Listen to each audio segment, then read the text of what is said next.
Banakacherla burning ఇష్యూపై కేంద్ర మంత్రి Kishan Reddy react అయ్యారు. కేంద్రానికి అన్ని రాష్ట్రాలు సమానమేనన్న ఆయన ఏ రాష్ట్రానికి అనుకూలంగా కేంద్రం వ్యవహరించదని స్పష్టం చేశారు. నీటి పంపకాల విషయంలో రెండు రాష్ట్రాలు మాట్లాడుకుని శాశ్వత పరిష్కారం చూసుకోవాలని సూచించారు. ఒక రాష్ట్రానికి అన్యాయం చేసి మరో రాష్ట్రానికి కేంద్రం మేలు చేయదని అన్నారు కిషన్ రెడ్డి. సంబంధించినటువంటి విషయంలో ఇద్దరు ముఖ్యమంత్రులను పిలిచాం. మేము జడ్జిమెంట్ ఇవ్వడం కోసం పిలవలే, ఫెసిలిటేటర్గా ఇదందరూ గుర్తుపెట్టుకోవాలి. మేము జడ్జిమెంట్ ఇయ్యం, మేము ఫెసిలిటేటర్గా మన రాష్ట్రాలు రెండు రాష్ట్రాల మధ్యలో సమస్య ఉంది కాబట్టి పరిష్కారం చేయాలా చేసుకోవాలన్నాం. ఈరోజు టీఆర్ఎస్ పార్టీ నాయకులు చాలా మాట్లాడుతున్నారు. ఎట్లా మీటింగ్ పెడతారు వీళ్ళు ఎట్లా పోతారు?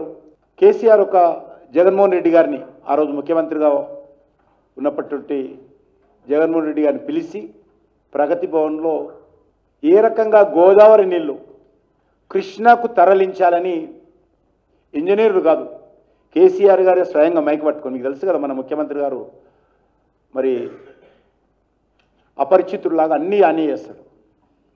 అంటే పాత ముఖ్యమంత్రి అపరిచితుల్లాగా అన్ని ఇంజనీర్ ఆయన్నే, అడ్మినిస్ట్రేటర్ ఆయన్నే, సైంటిస్ట్ ఆయన్నే, మేధావి ఆయన్నే.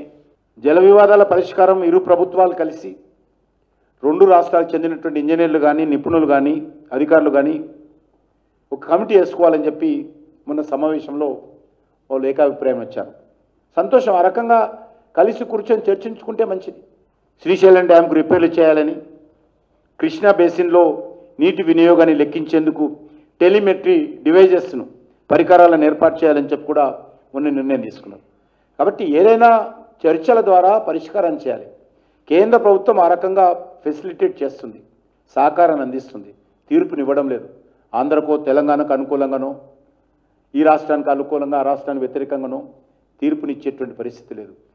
భారతీయ జనతా పార్టీ చాలా స్పష్టంగా ఒకటి తెలంగాణ ప్రజలకు మనవి చేస్తూ ఉన్నాము.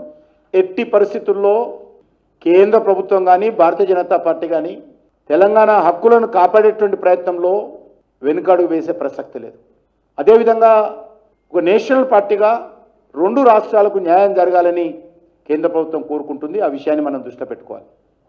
అంతే తప్ప తెలంగాణకు అన్యాయం చేసి ఆంధ్రకి ఇస్తామనో, ఆంధ్రకు అన్యాయం చేసి తెలంగాణకి ఇస్తామనేటువంటి ఆలోచన ఎవరికైనా ఉంటే అది వాళ్ళ మెదడులో తీసేయాలని చెప్పి కోరుతా ఉన్నాను.